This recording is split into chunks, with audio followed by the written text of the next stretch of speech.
Rachel, what do I do if my loved one really shouldn't be driving anymore, but I don't know how to tell them that, and I'm afraid that they're gonna get mad at me?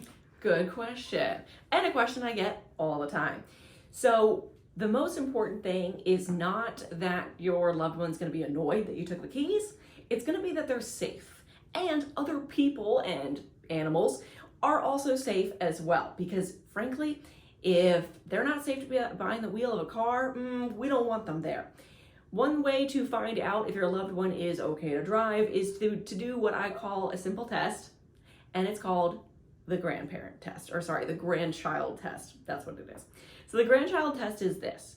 Would you let your loved one drive in the car with their grandchild in the vehicle with them?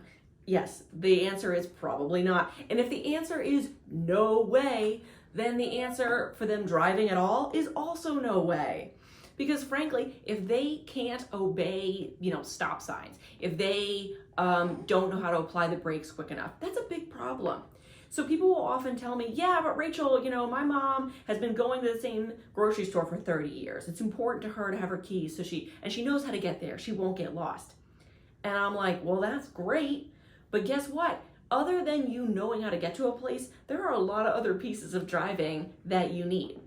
When you took that driver's license test when you were 16, 17, 18 years old, depending on state you're in, what were they looking for? They didn't care that you knew how to get to the park. They were making sure that you knew how to drive there safely. And it's the same thing if you have a loved one living with dementia. They need to know how to get to places safely, be able to stop on time, start the car appropriately, obey street signs, all these things. And if your loved one can't do this stuff, they can't be driving. Now, there's a number of ways to take the keys, but the most important thing is that you do take them.